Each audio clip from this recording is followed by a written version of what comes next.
श्री गणेशाय नमः। श्री सरस्वते नमः। प्रभु श्री रामचंद्राय नमः। श्रीरामाचे आघात चरित्र कवन वर्णवेल समग्र शेषाधिका न कळे पार मग मी पामर कायसा पांडुरंगा करू प्रथम नमन दुसरे चरण संतांचे त्यांच्या कृपाने कथेचा विस्तार बाबाजी सद्गुरु दास तुका कथेचं अनुसंधान या ठिकाणी आपल्या मंदिरामध्ये राम अश्वमेध चालू झालेला आहे आणि आज त्याचा शेवट समाप्ती आहे आणि आता शेवटचा अध्याय या ठिकाणी होत आहे। बरोबर रामचंद्राने जो घोडा सोडला होता तो घोडा कशा प्रकारे फिरून आला, कोणकोणत्या राज्यात गेला, कोणी जिंकलं नाही का, कोणी शरण आले, अशा प्रकारे कथा आपण आज पण ऐकलेली आहे। आणि आता तो घोडा या ठिकाणी प्रत्यक्ष प्रभू रामचंद्राच्या सेवेमध्ये आला, तो मनुष्य रूपात आला आणि अंतर्धान पावला, तुम्हाला बसून गेला आणि त्यानंतर लहुकुश या ठिकाणी रामाला भेटला आलेले आहेत। अशा एवढी कथा या ठिकाणी झाली आहे, म्हणजे हा घोडा आला आणि तो विलीन पावला आणि अशा प्रकारे या ठिकाणी प्रभू रामचंद्राचा अश्वमेध यज्ञ पूर्ण झालेला आहे असं या ठिकाणी ग्रंथकर्ते बोलतात। श्रीरामाचे आघात चरित्र कवन वर्णवेल समग्र शेषाधिका न कळे पार मग मी पामर कायसा ग्रंथकर्ते म्हणतात की प्रभू रामचंद्राचं वर्णन करणं हे मला काही शक्य नाहीये, नाही का। 4 वेद 6 शास्त्र 18 पुराण आहेत, ते सुद्धा दमलेले आहेत। नाही शेष 1000 पुराणाचा शेष तो सुद्धा दमलेला आहे, तो सुद्धा त्याचं वर्णन एवढं रामाचं महत्व आहे, एवढं रामाचं गुणगान आहे, अशा प्रकारे या ठिकाणी सांगू राहिले। परी श्रीरामे कृपा केली म्हणून कथा सिद्धी पे पावली जे का शेषे निवेदिली वत्स्यायनासी आनंद अशा वत्स्यायनाने या ठिकाणी कथा सांगितलेली आहे, नाही का। कोण सांगणार, कोण आहे? शेष शेष त्या शेष वत्स्यायन सांगतो आहे आणि अशा प्रकारे ही कथा गोड कथा आपल्या सर्वांसाठी या ठिकाणी आलेली आहे। आज त्याचा समारोप आहे अशा प्रकारे सांगतात। पद्म पुराणा माझारी श्री व्यासे कथिली साजिरी त्यासे गिरवाण भाष भीतरी नक कैसी कळेल प्राकृता पुराणामध्ये त्या ठिकाणी कथा प्रत्यक्ष व्यासाने लिहिले, जो अनेक ग्रंथ व्यासाने लिहिले, अनेक ग्रंथ आणि अशा प्रकारे या ठिकाणी व्यास मुनी जे ग्रंथ लिहिले त्याचे निरूपण आहे। हा ग्रंथ व्यासाने लिहिला, रामचंद्राचं चरित्र आहे, त्याचं आख्यान आहे, अशा प्रकारे बोलतात। मनोनिया भोळे भाविक जन तारावया रघुनंदन माझे हृदय संचरुण वदविता झाला कथा हे अशा प्रकारे ग्रंथ म्हणतात। प्रभू रामचंद्राच्या कृपेने या ठिकाणी ग्रंथ आम्ही लिहू शकतो। नव्हे तर आम्ही सुद्धा पाठावर बसतो, म्हणजे रामाचीच आम्हाला आशीर्वाद आहे, त्यांच्या कृपा आशीर्वादाने आम्ही या ठिकाणी बोलतो, लिहितो, वाचतो आणि म्हणून रामाचं महिमा आघात आहे। मावशे प्रेमळ भेटली संत मंडळी मनोनी मम मती उल्हासली अश्वमेध कथा पूर्ण झाली श्रीराम कृपे करुणिया रामचंद्राच्या कृपेने या ठिकाणी अश्वमेध कथा आज पूर्ण झाली आहे। केवळ त्याचीच कृपा आहे, झाडाचं पान होतं त्याच्या सत्य आवडू शकत नाही, एवढं सामर्थ्य त्यांच्यामध्ये आहे आणि म्हणून आज या कथेचा शेवट समारोप त्यांच्याच कृपेने होत आहे अशा प्रकारे बोलतात। आता श्रोती सादर होऊन करावे साध्यंत कथेचे मनन मनोनी संक्षेप करीतो कथन तरी चित्त देईजे। आता आधी थोडक्यात संक्षिप्त या रूपामध्ये मी सांगतो, तर सर्वांनी आता शांत बसावं आणि शांत बसून शांत चिंतन ऐकावं। मावशे ग्रंथकर्ते काय म्हणतात, त्याचा बसा, बाकाची खटरा बंद करा तुम्ही आणि आता सावधतेने ऐकायला सुरुवात करा गोड कसा आहे असं या ठिकाणी बोलतात. प्रथम अध्यायी मंगलाचरण श्रीराम पुष्पक विमानी बैसवन आकाश पंथे करून आले नंदी ग्रामाजवळी. म्हणजे आज हा बरं का हा महत्वाचा अध्याय आहे. आजच्या ह्या अध्यायामध्ये मावशी जागेवर बसून ऐक. काय बघतो काय पाहिजे हा, सांगा. तर पहिल्यापासून जे जे आपण ऐकलं ते आता पुन्हा आणखी आज ऐकायचे. प्रथम पहिल्या अध्यायात काय अध्यायी होतं, पहिल्या अध्यायात काय, दुसऱ्या अध्यायात काय, तिसऱ्या अध्यायात काय, अशा प्रकारे पूर्ण आज लक्ष देऊन ऐका की पहिल्या अध्यायामध्ये काय होतं ते पुन्हा एकदा वाचावं. प्रथम अध्यायी मंगलाचरण श्रीराम पुष्पक विमाने बैसवन आकाश पंथे करून आले नंदी ग्रामाजवळी. आणि अशा प्रकारे कथेला सुरू झाले की प्रभू रामचंद्र त्या ठिकाणी राम रावणाचं युद्ध संपलं आणि सीतेला घेऊन पुष्पक वनात घेऊन नंदीग्रामाच्या ठिकाणी आले. नंदीग्रामाच्या ठिकाणी त्या ठिकाणी भरत प्रभू रामचंद्राच्या चरणाची सेवा करत होते, पादुकांची सेवा करत होते. त्या ठिकाणी भरताला भेटण्यासाठी म्हणून प्रथम प्रभू रामचंद्र नंदीग्राम या ठिकाणी आले म्हणतात. द्वितीय अध्यायी भरतासी भेटते झाले आनंदेसी मग भरते अयोध्येसी कळविला समाचार. जवळजवळ 70 अध्याय आहेत आणि 70 अध्यायात प्रत्येक अध्यायामध्ये काय काय झालं ते सांगितले. पहिल्या अध्यायामध्ये प्रभू रामचंद्र नंदीग्राम आले. दुसऱ्या अध्यायामध्ये प्रत्यक्ष प्रभू रामचंद्र भरताची भेट झाली. भरताच्या आणि रामाची त्या ठिकाणी भेट झाली असं दुसऱ्या अध्यायामध्ये सांगितलं म्हणतात. तृतीय अध्यायी अयोध्ये प्रती जाते झाले रघुपती सकळ प्रजा आनंदती पाहू येती धावणी. तिसऱ्या अध्यायामध्ये आपण काय ऐकलं तर प्रभू रामचंद्र भरताला घेऊन पुन्हा अयोध्येच्या ठिकाणी आले. अयोध्येपासून लांब अंतरावर नंदीग्राम आहे. नंदीग्राम आम्ही पाहिलेले आहे, अयोध्येवर पाहिले बरं का. आणि साधारणतः 1200 वैरा एवढं अंतर आहे नंदीग्राम आणि अयोध्यामध्ये. हा. आणि अशा प्रकारे नंदीग्राम होऊन प्रभू रामचंद्र भरताला घेऊन आता अयोध्येला आले की ज्या ठिकाणी आता रामाचा राज्याभिषेक होईल. चौथे अध्यायी राज्याभिषेक श्रीरामचंद्रासी झाला देख दाने तृप्त केले याचक आनंद झाला सकळी. चौथ्या अध्यायामध्ये काय सांगितलं की प्रभू रामचंद्र अयोध्येत आले, त्यांचा राज्याभिषेक केला, त्यांना सिंहासनावर बसवलं आणि अनेक लोकांना दान धर्म केला. नाही का? अशा प्रकारे हा चौथ्यातला भाग आहे. पाचव्या अध्यायी स्तुती करून देव पावले स्वस्थान आगस्ती ऋषीचे आगमन आणि पूजन कथिले. प्रभू रामचंद्राच्या बरं का त्या ठिकाणी अभिनयासाठी अनेक लोक आले होते, अनेक देवदेवता आले होते आणि त्या प्रत्यक्षात ते कार्यक्रम झाला. प्रभू रामचंद्र गादीवर बसले, पूजा झाली आणि सगळे लोक निघून गेले. पुन्हा वशिष्ठ ऋषी त्या ठिकाणी आले नाही का. अगस्त्य मुनी त्या ठिकाणी आले आणि अगस्त्य मुनी आल्यानंतर पुढे काय केलं त्यांनी 6व्या पासून 9व्या पर्यंत राम अगस्ती संवाद बहुत त्या माझे रामप्रत अश्वमेध विधान निवेदिले. 6व्या अध्यायापासून 9व्या अध्यायापर्यंत बरं का काय झालं म्हणजे त्या ठिकाणी अश्वमेध घेतले नाही का. कशा प्रकारे का करायचा याचं चिंतन त्याच्यामध्ये केलंय. अश्वमेध ते का करायचा प्रभू रामचंद्र म्हणले की माझ्यातून फार मोठं पाप झालं बरं का आणि त्या पापातून मला मुक्त होण्याची. बघा देव सुद्धा आपल्या पापाचा विचार करत, आपण काय करत नाही. आपण सुद्धा विचार केला पाहिजे की आपल्यातून जे काही पाप झाले आहेत त्या पापाचं क्षालन आजची जर कोणी एखादी केली असेल तर त्याचे पाप सगळे निघून जातात. अशी ही आजची पापमोचिनी अशी ही आजची एकादशी आहे. आणि म्हणून त्या ठिकाणी प्रभू रामचंद्राने सुद्धा आपले पाप निघून जावेत म्हणून अश्वमेध यज्ञ त्यांनी मानला होता. 10व्या अध्यायी यज्ञ लागून आरंभिता झाला रघुनंदन शत्रुघ्नासी नीती कथून अश्वरक्षण निवेदिले. 10व्या अध्यायामध्ये काय झालं की आता आपल्याला यज्ञ करायचा, अश्वमेध करायचा म्हणून तो घोडा आणला, घोड्याची पूजा केली आणि आता तो प्रत्यक्ष पृथ्वी प्रदक्षिणासाठी तो घोडा पाठवलेला आहे आणि त्यासाठी शत्रूंना सांगितलं की या घोड्याचं तू रक्षण कर.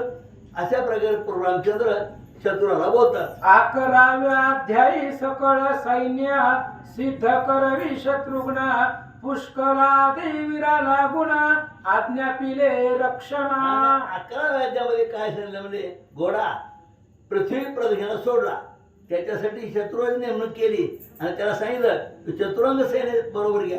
चतुरंग म्हणजे 4 प्रकारचे, एक म्हणजे पायदळ, दुसरा हत्तीदळ, घोडेस्वार आणि रथ, असे आपले 4 प्रकारचे सैन्य त्याच्यावर सोबतीला पाठवलं म्हणतात. 12व्या अध्यायी अश्व निघून पातला सुमदाचे राज्य लागून सुमतीने सकळ वर्तमान शत्रुघ्नासी कथिले. श्री गणेशाय नमः. श्री सीतारामचंद्राभ्याय नमः. 6व्यापासून 9पर्यंत राम अगस्ती संवाद बहुत दया माझी राम प्रत अश्वमेध विधान निवेदिले. कथेचं अनुसंधान अध्यायांची अनुक्रमणिका सुरू आहे. म्हणजे कुणाला कोणत्या दिवशी यायला जमलेलं नसतं, या अडचणी असतात. मानवी जीवन आहे आपलं, रोज जमत नाही आपल्याला, कधी ना कधी काही ना काही अडचण येत असते. त्याच्यामुळे ही कळस अध्याय म्हटला जातो सगळ्यात शेवटचा. आणि या अध्यायामध्ये पहिल्या अध्यायापासून 17व्या अध्यायापर्यंत काय काय कथा निघाली सगळं एका एका ओळीमध्ये सांगितलेलं असतंय. 6व्या अध्यायापर्यंत आपण ऐकले रामचंद्र अयोध्येतून आले, राज्याभिषेक झाला.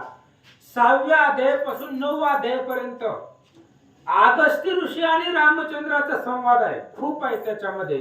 आणि मग अश्वमेध यज्ञाचं विधान, तो यज्ञ कसं करायचा ते विधान महाराजांनी रामाला सांगितलं. 10माध्यायी यज्ञ लागून आरंभित झाला रघुनंदन शत्रुघ्नाची नीती कथून अश्वरक्षण निवेदिले. 10व्या अध्यायामध्ये शत्रुघ्नाला रामचंद्रांनी नीती सांगितली. युद्धामध्ये कुणाला मारायचं नाही, निशस्त्राला मारायचं नाही, लहान लेकराला मारायचं नाही, शरण आलेल्याला मारायचं नाही, अशा प्रकारची काही नियम नीती रामचंद्रांनी सांगितली आणि घोडा सोडला. 11व्यात सकळ सैन्य सिद्ध करवी शत्रुघ्न पुष्कळादी वीरा लागून आज्ञा पिले रक्षणा. 11व्या अध्यायामध्ये काय ऐकलं आपण? पुष्कर महाराज आणि त्यांची पत्नी कांतीमती. पुष्कर आपल्या बायकोची भेट घ्यायला गेला कांतीमतीची. कांतीमतीने सांगितलं वीरपत्नी म्हणून मला जगावं असं वाटतंय, त्याच्यामुळे युद्धामध्ये माघार घेऊ नका, अपजयाचं तोंड घेऊन या ठिकाणी येऊ नका, विजय मिळवा. म्हणून कांतीमतीने सुद्धा नीतिक्षेत्र पुष्कराला सांगितली, तिची भेट घेतली आणि यज्ञाच्या रक्षणापाठीमाग निघाले. 12व्यात अश्वनी घोण पात्र सुमदाचे राजा लागून सुमतीने सकळ वर्तमान शत्रुघ्नाशी कथिले. 12व्या अध्यायामध्ये आपण काय कथा ऐकली? घोडा शरयू तीरापासून अयोध्येमधून निघाल्याबरोबर पहिल्यांदा सुमंत राजाच्या नगरामध्ये गेला आणि तो देवीचा भक्त होता. त्या नगरामध्ये गेल्यावर त्यानं घोडा पकडला. मग सुमतीने शत्रुघ्नाला विचारलं इथला राजा कोण आहे, त्याची कथा सुमतीने सांगितले. 13व्या माझी शत्रुघ्न लागून समुद्राया आला शरण अश्वरक्षण करणे आपण सैन्यासह निघाला. 13व्या अध्यायामध्ये सुमद्राच्या शरण आलेला होता, कारण त्यानं रामचंद्राच्या प्राप्तीसाठी घोडा पकडला. जगदंबेच्या सांगण्यावरनं सुमद्राच्या शरण आला, घोडा पुढे निघाला. 14व्यात कथा सुंदर पैष्णतीरी आला अश्ववर जयवराचा वृत्तांत समग्र 15व्यात कथिला. आणि 14व्या अध्यायामध्ये कथा जी आहे ती घोडा पयशनी तीरावरती आला. मग हे आश्रम कुणाचा आहे काय आहे? मग पुन्हा 15व्या अध्यायामध्ये कथा लागल्यानंतर च्यवन ऋषीची कथा, भृगु ऋषीची कथा सुमतीनं शत्रुघ्नाला सांगितली. 16 आश्रम उपासनाची शत्रुघ्न भेटला च्यवनाशी मग मारुतीने ऋषीशी अयोध्ये प्रती पोचविले. 16व्या अध्यायामध्ये जे काय असणारा शत्रुघ्न महाराज आहे, च्यवन ऋषींना भेटले.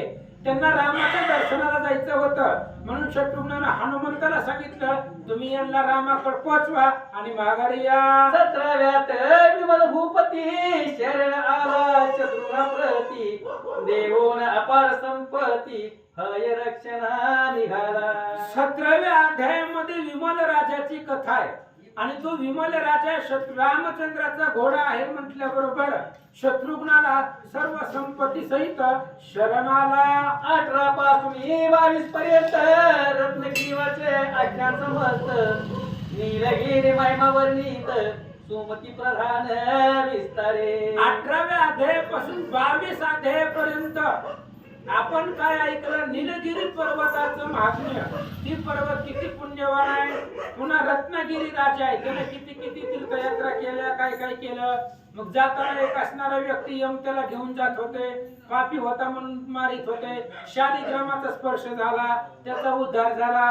पुन्हा त्याच असणाऱ्या पर्वतावरती राजा आला. ही कथा 18 पासून 22 अध्यायापर्यंत आपण ऐकले. त्या पर्वतावरी जाऊन शत्रुघ्न घेतले विष्णू दर्शन मग सोडिले अश्व लागून उडती पृथ्वी क्रमावया.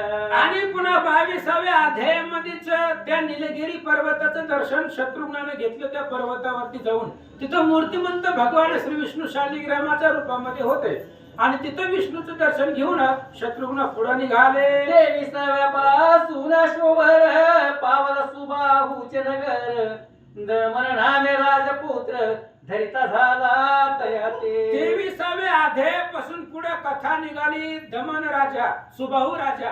त्या दमन सुबाहूचा मुलगा दमन वन क्रीडेला आलेला होता आणि स्त्रियाच्या सांगण्यावरनं त्यानं तो घोडा पकडला.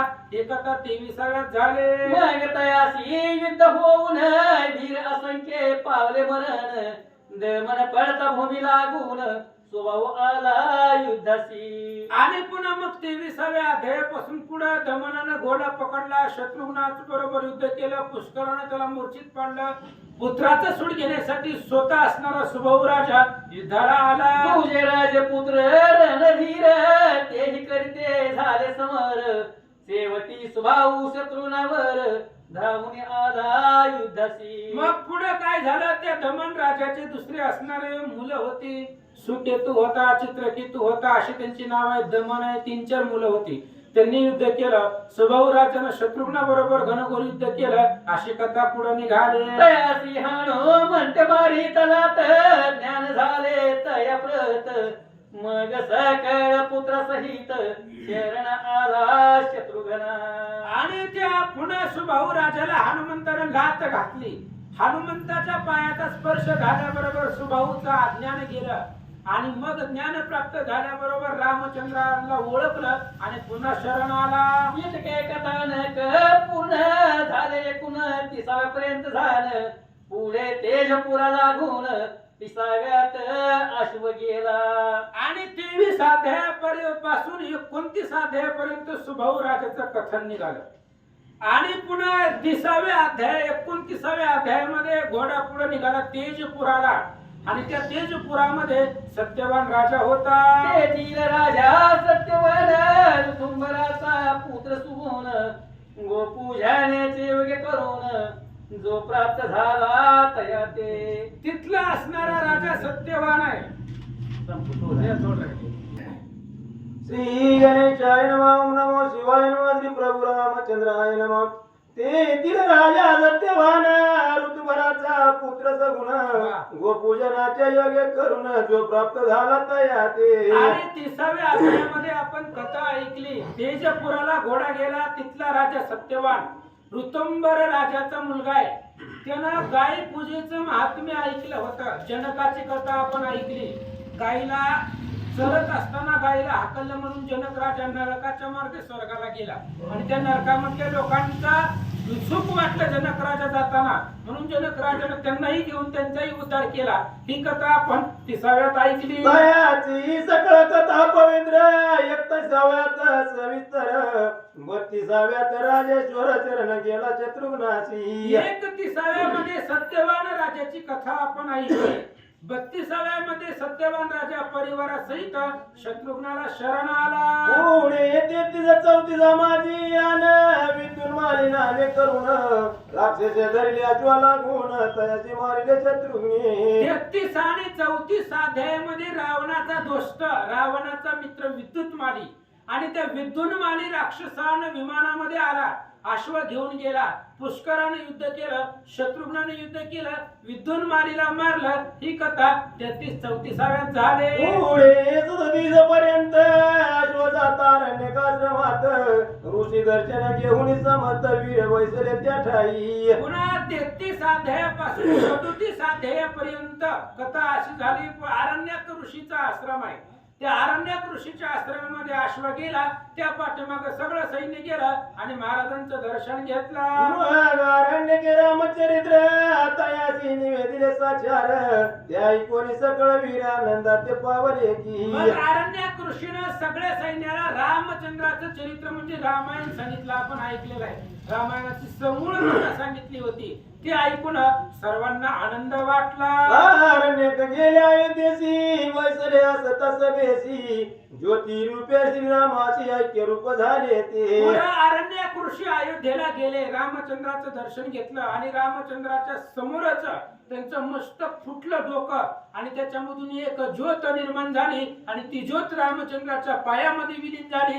ही कथा आपण ऐकले. 38व्यात अश्ववर डोही बुडाला साचार मग पाताळी जाऊन ती घ्यावी आणि ते झाले तयासी. 38व्या अध्यायामध्ये एक नर्मदा रेवा तिरीच्या पात्रावरती घोडा गेल्यावर त्याच्यामध्ये पाण्यामध्ये डोह होता आणि त्या डोहामध्ये घोडा बुडाल्याबरोबर तिघजण गेले. हनुमंत, पुष्कर आणि शत्रुघ्न तिघजण जाऊन त्या डोहामध्ये गेले, योगिनीला भेटले.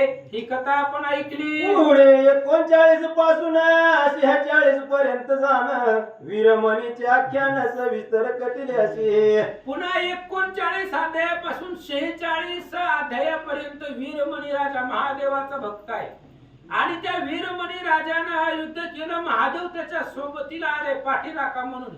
मग त्यानं शत्रुघ्नाला हनुमंताबरोबर सगळं सैन्य मारलं. पुन्हा हनुमंतानं महादेवाला जिंकलं. महादेवाला त्या सगळ्या सैन्याला रक्षण बसवलं. स्वतः द्रोणागिरीवरती गेले. तिथे गेल्यावर इंद्रदूतांना मारलं. तिथून बृहस्पतीकडून औषधी आणल्या, सैन्य उठवलं. त्याने अश्वबंधन करून युद्ध केले बहुनिर्वाणी शेवटी राजा पडतारणी शंकर आला युद्धासी. आणि त्या असणाऱ्या वीरमणी राजानं भरपूर युद्ध केलं आपल्या ताकदीनं आणि मग वीरमणी संकटात पडल्यावर त्याचे कैवारी महादेव महादेव वीरमणीचा सहाय्य करून युद्धाला शत्रुघ्ना बरोबर आले. तयांचा मारा निवार शत्रुघ्ने स्मरिला रघुवीर ते जाऊन या सत्वर दर्शन दिले श्रीरामे. आणि मग त्यावेळेस सगळं सैन्य त्या ठिकाणी पडलं. महादेवजी साक्षात आले.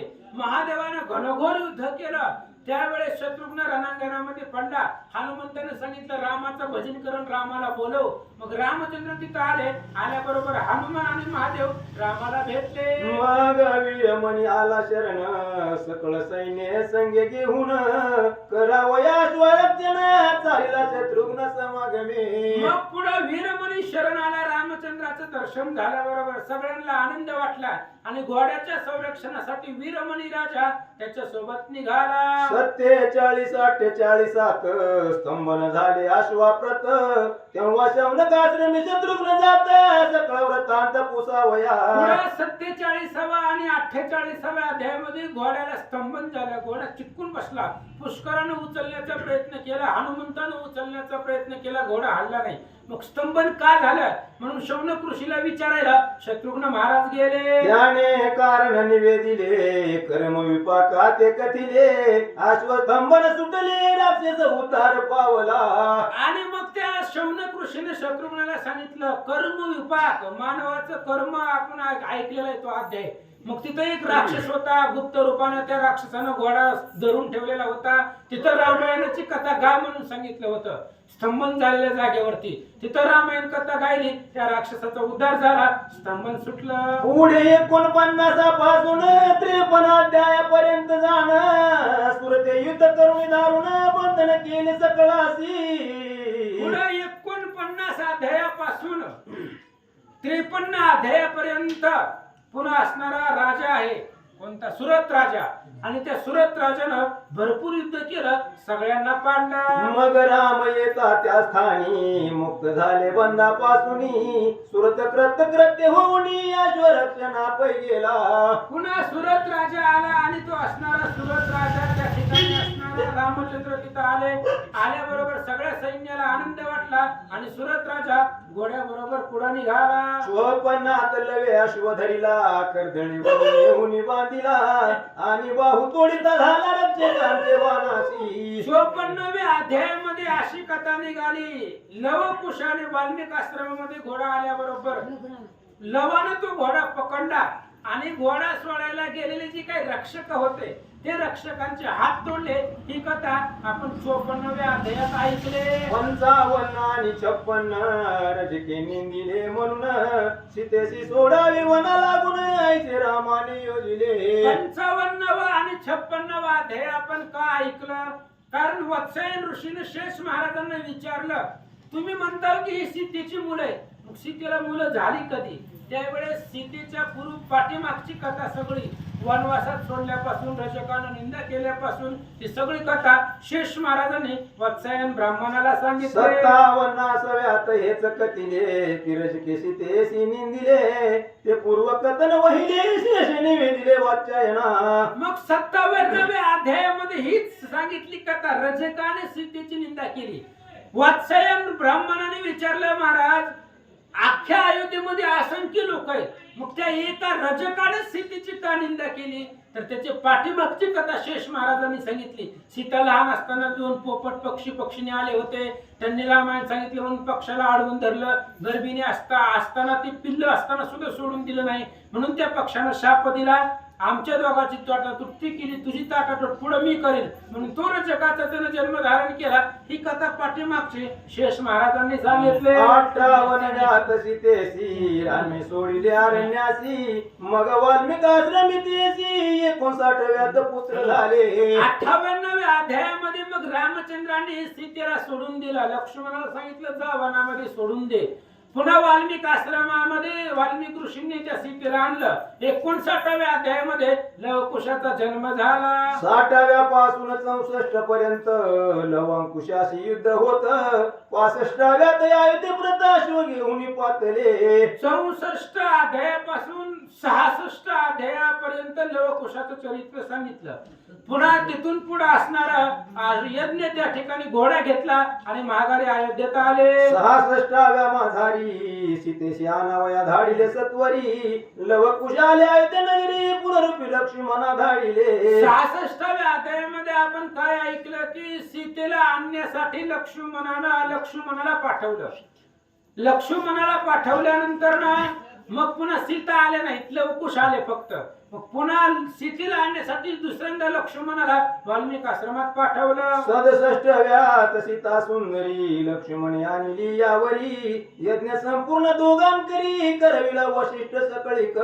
67 अध्यायामध्ये सीतेला घेऊन लक्ष्मणजी आले. मग सोन्याची जी प्रतिमा होती ती सोन्याची प्रतिमा बाजूला काढली सीतेची आणि तिथं ओरिजिनल सीता बसवली आणि बसवल्याबरोबर पुन्हा तो काय यज्ञ आहे तो असणारा यज्ञ परिपूर्ण झाला असं सांगतात. 68व्यात अवघ्रत स्नान घातले रामा लागून आपुलाले स्थाने संपूर्ण जाते झाले ते दवा. 68व्या अध्यायामध्ये आपण ऐकलं रामचंद्राला स्नान घातलं. सगळे नदीवरती शरयू तीरावरती गेले. त्या असणाऱ्या वनाचं वर्णन होतं, झाडांचं फुलांचं वर्णन. रामचंद्राला अवभूत स्नान सगळ्यांनी घातलं. 69व्यात शिष्याशी आत्मबोध केला संक्षेपेशी आता 70वा पर्यसी कळसाध्याय हाचा शे. श्री गणेशाय नमः, श्री सरस्वते नमः, श्री सीतारामचंद्राभ्ये नमः, श्री गुरुभ्ये नमः. 69व्यात शिष्याशी आत्मबोध केला संक्षेपेशी आता 70वा पर्यसी कळसाध्याय असे की. 69व्या अध्यायामध्ये आपण कालच्या अध्यायामध्ये ऐकलं आत्मबोध केलेला आहे. मोक्षाला जाण्याचं साधन मोक्ष उपयोगी अध्याय. शेष महाराजांनी वत्सायन ब्राह्मणाला सद्गुरू आणि शिष्याचं चरित्र कालच्या अध्यायामध्ये आपण ऐकलं. आता हे 70वा आजचा अध्याय आहे आणि आजचा अध्याय कळस अध्याय आहे, शेवटचा आहे. ऐका. येतो ग्रंथ झाला समाप्त 70 गोड बहुत जानती श्रोते भाविक भक्त इतला न रुचे हे कथा. आणि आता इथून पुढे राम अश्वमेध ग्रंथ संपला म्हणतायत. समाप्ती म्हणजे लिहिण्यासाठी परिपूर्ण झाला. लिहून पूर्ण झाला संपला. ही 70 अध्यायांचा ग्रंथ आहे आणि या ग्रंथाची रुची आवड ज्याला असणारी रामचंद्रावरती भक्ती आहे, प्रेम आहे, आवड आहे त्यालाच ही कथा गोड वाटते, बाकीच्याला आवडत नाही. या अश्वमेधाची फलश्रुती बरी ऐकावी संत श्रुती, सकल पातकांची संतती श्रवण मात्रे दत्त होयो. आणि हे अश्वमेध ग्रंथ आहे, या राम अश्वमेध ग्रंथाची फलश्रुती ऐका. ह्या ग्रंथ ऐकल्यानंतर ना पाप जे आहे ती सगळं पाप संपलं जात असं सांगतात. होय पुण्य हे अश्वमेध श्रवणे करुण प्राप्त होय निश्चय. अहो ही अश्वमेध ग्रंथ जर ऐकला तर हजारो गायी सोन्याच्या दान केलेल्याचं पुण्य एक ग्रंथ ही राम अश्वमेध ग्रंथ ऐकल्यानंतर ना तेवढं पुण्य प्राप्त होत. म्हणून ऐका. सद्भावे करिता ग्रंथ श्रवण होय दोषाचे निरसन, सकळ सिद्धी येऊन राबती त्याच्या मंदिरी. भक्ती भावानं सद्भावानं ग्रंथाचं श्रवण झालं, ग्रंथ ऐकला, होय दोषाचे निरसन, सगळे दोष संपले जातात आणि सगळे अष्ट महासिद्धी त्याच्या घरी येऊन राबतात असं फलश्रुती सांगतात. विद्यार्थी पावेल विद्यार्थी, धनार्थी पावेल धनाते, पुत्रार्थी राधेल पुत्राते, निष्कामे मोक्ष पाविये. आणि हा राम अश्वमेध ग्रंथ ऐकल्यानंतर ना कोणतीही अपेक्षा असू द्या, विद्यार्थ्यांना ऐकलं तर त्याला विद्या प्राप्त होते, ज्याला पुत्राच्या अपेक्षा आहे त्यानं ऐकलं तर पुत्र संतती प्राप्त होते, धनाच्या अपेक्षेने ऐकलं तर धन मिळते, निष्काम भावनेने ऐकलं तर मोक्ष भेटतो. आणि कसत पात्र पाहून जो या ग्रंथाचे करील दान, त्याचे ऐका महिमान एकाग्र चित्ते करोनी. म्हणून आता हे ग्रंथ दान करायचं सत्पात्र पाहून, ग्रंथ कुणालाही देत बसायचा नाही. मोहिते महाराजांनी ग्रंथ आपल्याला दिला, महाराज आपण मंदिरामध्ये लावला, सगळ्या गावाला युट्यूब द्वारे सगळ्या असणाऱ्या संपूर्ण भारतामध्ये ही ग्रंथ त्या ठिकाणी पोहोचला गेला, कारण त्यांनी दिला आपल्याला. त्याच्यामुळे सत्पात्र पाहून ग्रंथ, त्यांनी जर ही ग्रंथ दुसऱ्या कुणाला बी दिला असता तरी त्यांना कपाटामध्ये कुलूप लावून पॅक करून ठेवला असता. त्यामुळे ग्रंथ देत असताना सुद्धा आपण ज्याला ग्रंथ द्यायलोय तो या ग्रंथाचा वापर करतोय का नाही, त्याचा उपयोग होतोय का नाही पाहावं. म्हणून ग्रंथ देत असताना सत्पात्र व्यक्ती पाहून या ग्रंथाचा उपयोग झाला पाहिजे, 4 लोकांच्या कानावरती या ग्रंथातलं ज्ञान पडलं पाहिजे. म्हणून या असणारा सत्पात्र पाहून ग्रंथ दान करावा. आणि जन सत्पात्र व्यक्तीला ग्रंथ दान केलेला आहे त्यांचा महिमा आहे का. जुतुकी ग्रंथी अक्षराशती, तितुकी वरुषे स्वर्गाप्रती, राहुनी सर्व सुख संपत्ती, भोगिल तो नर निश्चय. अहो सत्पात्राच्या हातामध्ये जर ग्रंथ दिला, ग्रंथ दान केला तर त्या असणारा जो जनदान केलेला आहे तो व्यक्ती या ग्रंथामध्ये जेवढ्या ओवी संख्या आहे, अक्षर आहे, तेवढे दिवस तो स्वर्गामध्ये राहतो असं सांगतात. विप्रे करिता ग्रंथ श्रवण तो होय ज्ञान संपन्न, पाहुन या विद्याधन बहुमान्य होईल विप्राने ब्राह्मण लोकांनी या ग्रंथाचं भक्तिभावाने श्रवण केलं तर त्याला ज्ञान प्राप्त होईल आणि ज्ञान प्राप्त असून 4 लोकांमध्ये तो वंदनीय होईल असं सांगतात. क्षत्रिय करिता ग्रंथ श्रवण तयाशी प्राप्त राज्यधन, रणी अजिंक्य होऊन राज्य करील आनंदे. क्षत्रिय कुळामधल्यांनी जर हा ग्रंथ ऐकला तर त्याचे शत्रू क्षय पावले जातात आणि तो असणारा विजयी होऊन त्रिभुवनावरती राज्य करील अशी फलश्रुती सांगतात. वैश्य पाळील बहुधन, शूद्र होय श्रवणे पावन, योम वृद्ध बालक स्त्रिया जन, श्रवणे फळ सर्वाते. वैश्यानं ग्रंथ श्रवण केला तर त्याला धन प्राप्ती होईल, क्षुद्रानं ग्रंथ श्रवण केला तर तो पावन होईल. एवं स्त्री बाल आबाल लहान लेकरापासून म्हाताऱ्या माणसापर्यंत जन जन ही ग्रंथ ऐकला श्रवण केला त्याचं फळ त्याला मिळेल असं सांगतात. प्रमुखे ग्रंथ श्रवण करवे एकाग्र मने करून तेने पावी जे समाधान फलाधिक्य निर्धारे. म्हणून ग्रंथ श्रवण करत असताना अधिकारी व्यक्तीच्या मुखातून श्रवण ग्रंथ करा, ग्रंथ श्रवण करा, त्याचं फळ तुम्हाला मिळेल. अष्टादश पुराणांचे फळ रामायण श्रवणे समूळ सकळ रामायणाचे पुण्य सवळ अश्वमेध श्रवणे प्राप्त होय. ग्रंथ करते दत्तदास सांगतायत 18 पुराणाचं फळ रामायण ऐकल्यानंतर मिळतं. म्हणून रामायण जगतामध्ये श्रेष्ठ आहे. आपल्याला 18 पुराण ऐकायला टाइम नाही ना, आपल्याला कळत बी नाही. मग एक रामायण ऐकलं, रामायणाची आवृत्ती ऐकली की 18 पुराणाचं फळ भेटतं आणि सगळं रामायणाचं पुण्य भेटतं. राम अश्वमेध ग्रंथ ऐकल्याबरोबर सगळं रामायण ऐकणं आपल्याला होत नाही. 11 महिने चालतं रामायण, 7 खंड रामायणात आहेत, एवढं ऐकणं होत नाही. म्हणून हे राम अश्वमेध ग्रंथ ऐकला की सगळ्या रामायणाचं पुण्य भेटतं असं सांगतात. श्रवण झाली सर्व विधान कराव्या पूर्व धरणी भाव सुवर्ण करावा.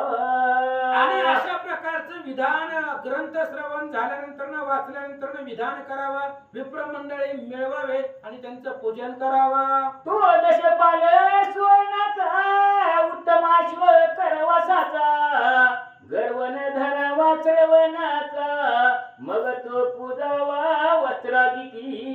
ग्रंथ परिपूर्ण ऐकल्यानंतर सोन्याचा घोडा करावा आणि तो असणारा घोडा उत्तम वस्त्रामध्ये बांधावा आणि कथा ऐकलेल्याचा अभिमान अहंकार मनामध्ये येऊ नये असं सांगतात.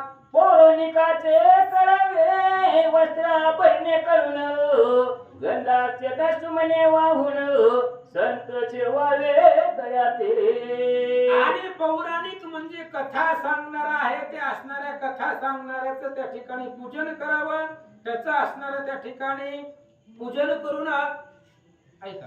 मग तो अश्वतयासी दान देऊनी द्यावी दक्षिणा पूर्ण मग करणी राम कीर्तन ग्रंथ पूजन करावे. मग ते असणाऱ्या पुराणिकाचं पूजन करायचं, तो असणारा अश्व त्याला दान करायचं, ग्रंथाला वस्त्रभूषण देऊन ग्रंथाची पूजा करावे. तो येत भक्ती हाय करावा भावे करणे दान द्यावा वित्त असो नियन नसावा विकल्प येथे कदापि. किंवा यथाशक्ती घोडा करावा. सोन्याचा घोडा करणं तुम्हाला शक्य नसलं तर जशी तुमच्याकडे संपत्ती असेल त्या पद्धतीने करावं, पण संपत्ती असून करण्यासाठी विकल्प मनामध्ये आणू नये असं सांगतात. वाचकाचे पूजन करावे तयाचे मन संतोष व्हावे कृत्रिम केलिया स्वभावे ईश्वर कोपेल तयावरी. आणि वाचकाचं पूजन करावं, त्याचं असणारं यथोक्त शास्त्रोक्त पद्धतीने पूजन करावं. जर त्याची पूजा नाही केली तर भगवंताला राग येईल. वित्त असुन्याच्या ध्वनी भवनी शट तया लागी वैकुंठ पीठ दुरावला जाणीजे. पैसा जवळ भरपूर आहे पण पैसा परमार्थिक कार्याला खर्च करू वाटत नाही, देऊ वाटत नाही, तर त्याच्यापासून भगवंत दूर जातो असं सांगतात. विप्राचे करिता पूजन त्याने संतुष्ट देवगण साक्षात झाले विष्णू अर्चन येते संशयन धरावा. विप्राचं पूजन करावं, त्याच्यामुळे सगळे देवगुण आनंदित होतात, संतुष्ट होतात.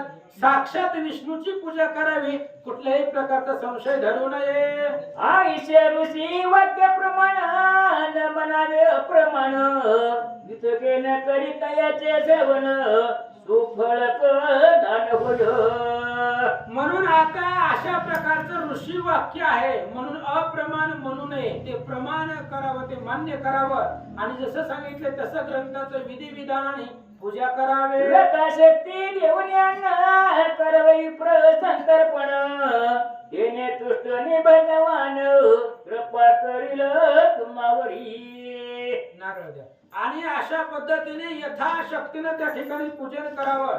असं जर केलं तर भगवंत तुमची असणारी यथोक्त पद्धतीने त्या ठिकाणी पूजा करील असं सांगतात. हे अश्वमेध कथा घड शेष सांगे वाच्याला गुण तीच प्राकृत भाषे करुण मी वगलो संता पुढे. बघूराज नसतं तर काय करायचं? अशा पद्धतीने डबल घ्या. हे अश्वमेध कथा घड शेष सांगे वाचनाला गुण तीच प्राकृत भाषे करुण मी वगलो संता पुढे. आणि राम अश्वमेध ग्रंथ आहे, कथा आहे. ही कथा पाताळाच्या ठिकाणी शेष महाराजांनी वत्स्यायन ब्राह्मणाला सांगितलेली आहे आणि ती कथा संस्कृत भाषेमध्ये आहे. व्यास महाराजांनी लिहिलेली पाताळ खंडातली आहे. तुम्हाला मला व्यास संस्कृत भाषा कळणार नाही म्हणून तीच कथा मी प्राकृत भाषेमध्ये तुमच्या पुढे सांगितली. येथे पडले असे म्हणून तरी तुम्ही घ्यावे मानून जैसे दुर्बळाचे लग्न सांग करीती श्रीमंत. आणि या ग्रंथामध्ये जर काही न्यून कमी पडलं असेल तर तुम्ही ते असणाऱ्या श्रोत्यांनी पूर्ण करा. जसं एखाद्या गरीबाचं दरिद्र्याचं लग्न श्रीमंत यथा सांग लावतात तसं जर काही कमी पडलं तर तुम्ही भर काढा. 70 अध्याय संपूर्ण ग्रंथ करता शिकार म्हण तेने जैसे वदविले जाण तैशा परी वदलो मी. 70 अध्यायांचा ग्रंथ आहे आणि ग्रंथकर्ता कोण आहे? ग्रंथकर्ता सीतारमण रामचंद्रच हे ग्रंथाचे कर्ते आहेत. त्यांनी बुद्धी दिली म्हणून 70 अध्यायाचा ग्रंथ तुमच्या पुढे मांडला. मग पितृनामा बल्लाळ तुपासक केवळ परशुराम क्षत्रिय निर्मळ कोळवण ब्रह्मसे. आता ग्रंथकर्ते थोडीशी आपली माहिती देत आहेत. त्यांनी आतापर्यंत आपली स्वतःची वैयक्तिक माहिती कुठेही सांगितली नाही, कोणत्याच अध्यायामध्ये सांगितली नाही. पण शेवटला सांगावं लागतं. ग्रंथ कोणी लिहिला, ते कुठल्या वंशातला आहे, कुठल्या गावचा आहे आपल्याला माहिती पाहिजे. म्हणून विष्णू त्यांचं नाव आहे, बल्लाळ त्यांच्या वडिलांचं नाव आहे आणि कोळवण त्यांचं गाव आहे असं सांगतात. तयास्थानी माझे जन विष्णू माझे नामाभिधान हेर उपनाम कुळाला गुण असे जाना पै माझ्या. आणि ग्रंथकर्ते सांगतायत कोळवण नावाचं गाव आहे. त्या कोळवण गावामध्ये माझा जन्म झाला. माझं नाव विष्णू आहे. विष्णू बल्लाळ खैर अशा प्रकारचं माझं पूर्ण नाव आहे आणि अशा प्रकारे सांगतात. जो का जगदो गुरु श्री दत्त याच्या कृपे ग्रंथ समाप्त येरवी मी मती मंद काय वदत नसे ज्ञान मद नाही. म्हणून आता त्या ठिकाणी जो काय सद्गुरु श्री दत्त आहे, कारण दत्तात्रयांची कृपा आमच्या पूर्ण वंशावरती कुळावरती आहे. म्हणून दत्तात्रयांची सेवक आम्ही आहोत आणि त्याच दत्तात्रयांच्या कृपेनं ग्रंथ संपवला. असं म्हणते कृपा करिता मग न होय काही न्यूनता देवी धरनिया ममता ग्रंथ मम मुखे वदविला. अहो, कृपा करणारे सद्गुरु दत्तात्रय भगवान परमात्मा आहे आणि दत्तात्रय तिन्ही देवाचा अवतार आहे. म्हणून त्या दत्तात्रयाची कृपा झाली आणि त्यांच्या कृपेनेच ग्रंथ लिहिला आणि त्यांच्याच कृपेनं ग्रंथ संपवला.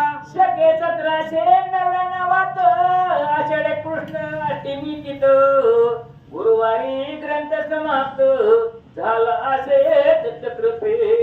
आणि ग्रंथकर्ते सांगतायत दत्तात्रयांच्या कृपेनं हा ग्रंथ लिहिला. दत्तात्रयांची कृपा आमच्यावरती झाली म्हणून शके 1799 आषाढ कृष्ण अष्टमी तिथ गुरुवारी ग्रंथ समाप्त.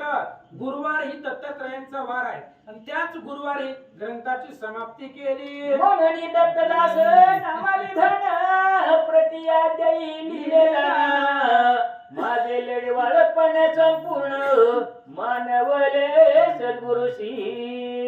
ग्रंथकर्त्याचं नाव आहे विष्णू बल्लाळ खैर.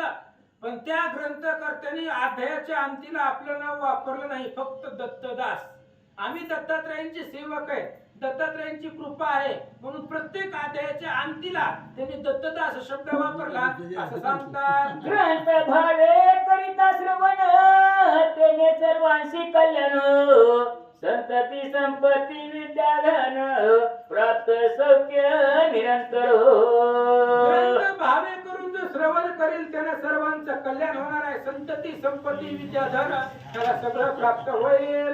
दत्तदासी नवी श्रोत्या चतुरा ग्रंथ ऐकुनी मनन करा निधी ध्यास करिता श्री रघुवीरा आनंद होईल सर्वदा. ग्रंथ करते दत्तदास सांगतायत ग्रंथ ऐका. ऐकलेलं चांगलं आहे पण इथून घरी गेल्यावर ग्रंथ विसरू नका. त्या ग्रंथाचं मनन करा, निध्यास करा, चिंतन करा आणि त्यामुळे रामचंद्राला आनंद होईल. महाराज सांगतात इति श्री पद्म पुराणे पाताल खंडे शेचे वाचन समाधे रामाश्वमेधे सप्तकितोमाध्याय गोळहा श्री सीता रामचंद्र अर्पण मस्तु श्री रामाश्वमेध समाप्त कुंडली श्री ज्ञानदेव तुकाराम पंढरीनाथ भगवान की जय. प्रभू श्री रामचंद्र भगवान. 5 मिनिटं बसा जरा वाचू दे थोडं. पहिले आता 5 वेळ निवांत पहिला 10 वाजले की व्यवस्थित चालेल. श्री गणेशाय नमः श्री सरस्वती नमः श्री गुरुअभ्ये नमः श्री सीतारामचंद्राभ्ये नमः.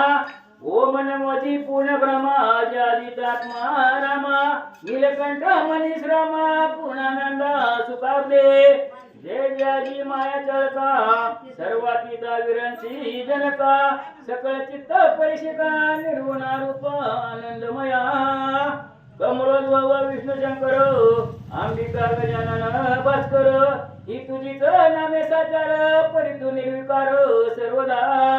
तू मंगलकारक गजानन म्हणून आरंभी करू चिंतन तव गुण करावया लेखन मंगल जननी न पुरे सुकुमार पद रक्तोत्पलत गौरवर्ण परिशोभत तोल रुंजुन वाजत ध्याती संत हृदयी सदा. कुंडली कवरधारी श्री ज्ञानदेव तुकाराम पंढरीनाथ भगवान की जय.